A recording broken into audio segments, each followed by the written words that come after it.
I love watching people's reactions when they come to the Sculpture Forest for the first time, because you just know, like the first time you experience Christmas, like it's just this awe moment. You're not born an artist, you know, art is sort of something that you can learn, it's something that you can master. 300 years from now, we're all gone and the forest has grown in. Somebody's going to find that and think, what were these people doing? You know, hopefully they'll get to the idea that it was a sculpture gallery. People ask me what we're doing with this high heel shoe in the middle of a forest here.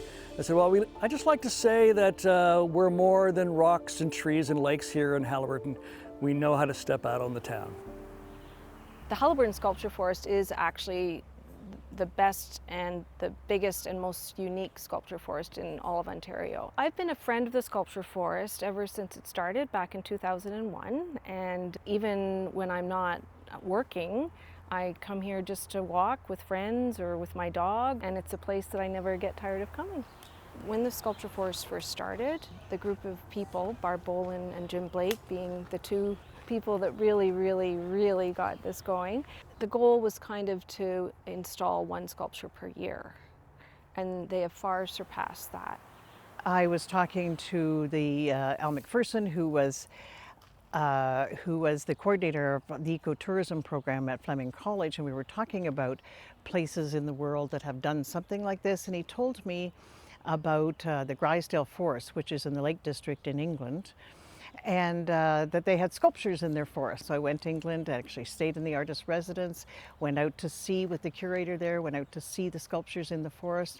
So we thought, okay, let's give this a try. Haliburton is known as a huge arts community now, but when I moved here, there was one artist who lived in the community, and he moved away about 6 months later. So it has been a very quick growth, and it has worked extraordinarily well. In my career, what I was dean of the college, the Haliburton School of the Arts campus in Haliburton, and I see students every day who would come out to settle their mind, to get inspiration, and it's so wonderful to see people who are kind of stuck maybe in an art project that they're doing, coming out and walking around and coming back and having the inspiration they need to go through with whatever it is that they're working on. This is sculpture of Gellert by Marianne Barkhouse. It was named after Bethgelert, which is a village in Wales. And the translation of Bethgelert is the grave of Gellert. And the story goes that Gellert was the faithful wolfhound of Prince Llewellyn, the last prince of Free Wales. It's a very gruesome folktale where he thinks the dog has killed his baby son and he kills the dog. And this whole cautionary tale about humans' relationship with animals. And it's also about how humans, other humans, as colonists do with First Nations people. Marianne's a First Nation artist. My name is Angelica Ingram, and I work for the County of Haliburton as the manager of tourism. We get international guests all year round. I come here a lot with my children who love checking out the sculptures. The dome is one of their favorite ones because it's this really cool sphere with this hole in the ceiling that lets in this incredible amount of light. When you walk towards this sculpture, which is called Atmosphere, it looks like this big sphere of rocks has just fallen from the sky. But as you make your way around to the other side, you find out there's a door that leads inside the sculpture.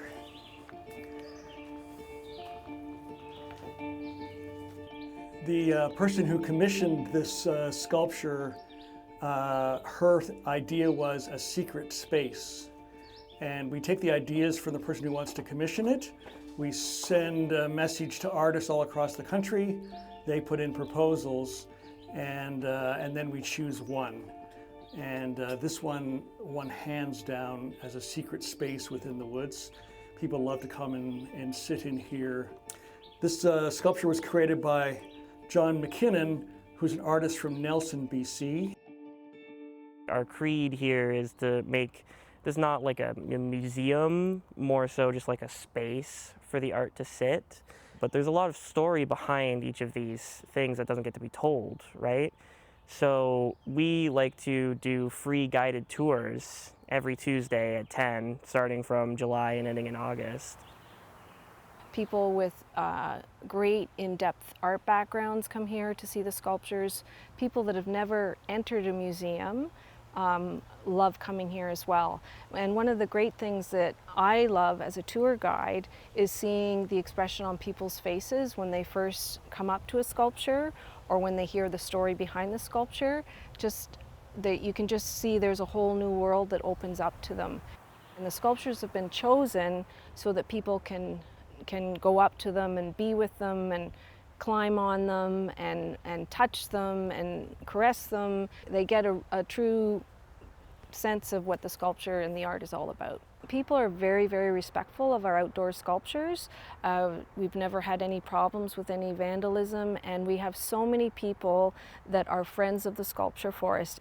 They'll phone us and they'll say, oh, we noticed that there's a branch leaning against one of the sculptures. So we have this incredible team in the community that are guardians of the forest as well. You might go to soccer camp or you might go to hockey camp or something, but in Haliburton, when you're young, you go to art camp.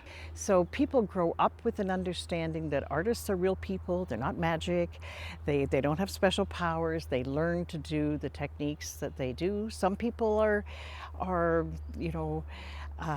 born with a gift, other people learn that gift, but children need to know that artists and art is something that can be with you your whole life. I have many favorite sculptures. When I retired, there was money donated and usually would go to a scholarship when a manager retires within the college, and I wanted a sculpture.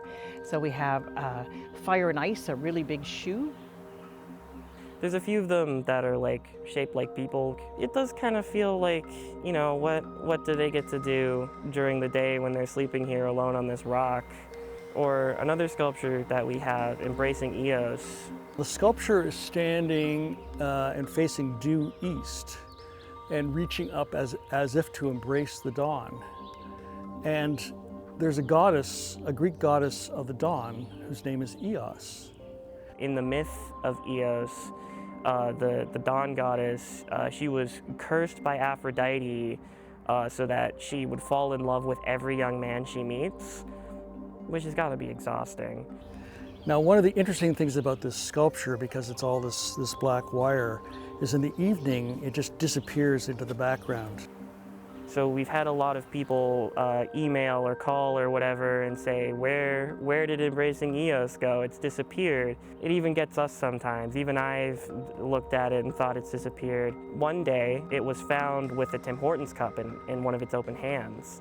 And so that sort of created the story of he disappears at night to go get some Tim Hortons coffee so that he can be awake for the dawn when Eos comes back.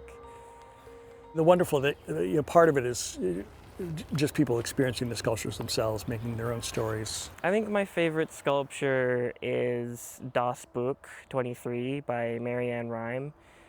You don't see a whole lot of sculptures about books in particular. Das Buch is a steel book with like chainmail pages. It's empty, but emptiness is just a beginning, right? You know, so it's like infinite possibility just from this empty book. On the cover, Marianne has put the Japanese kanji for book and then number 23, which represents that this is the 23rd book sculpture that she has made. And then on each page of the book is a letter, so you can read through it. EMPTIN.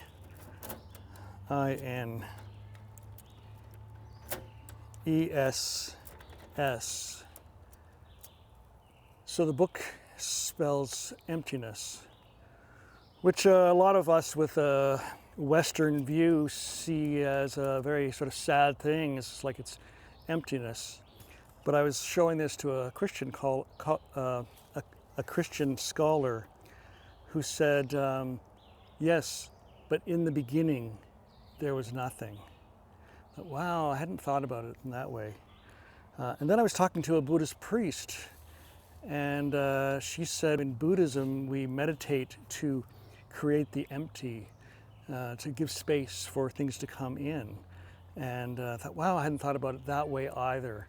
The book is empty, but it is full of meaning. I was at the college for 36 years in the capacity as dean, and over that time, we went from short workshops to week-long courses in the summer, and we would have about 3,200 registrations in the summertime. So over the years, we started offering full-time programs, so young people coming into the community, and the biggest impact it's had, I think, is that lots of those people stay. Young people stay in Haliburton. They've been here for a year or two, and they decide that they like it here. It's really nice that it draws people of different ethnic groups, and especially during COVID. And during COVID, it was one of the places you could go and have a walk outside, meet with your family. So we went from perhaps 10 or 12,000 visitors a year to about 30,000 visitors a year. And now that sort of level has maintained. Art should be available to everyone, and one of the great things about the Haliburton Sculpture Forest is that it is free for everyone. We, of course, appreciate donations, as always, but it's just nice to be able to offer exposure to art to people of all ages. And we see so many people come to this area to experience art, to create, to go to studios, to learn at the Haliburton School of Arts. We see so many people come for the Sculpture Forest and then discover so much more when they're here. There's so much economic impact in the arts in this community, and I think people really realize that. Not only are the artists contributing, but people who are coming to appreciate the art are contributing. I would say there's a health and well-being investment and spin-off as well.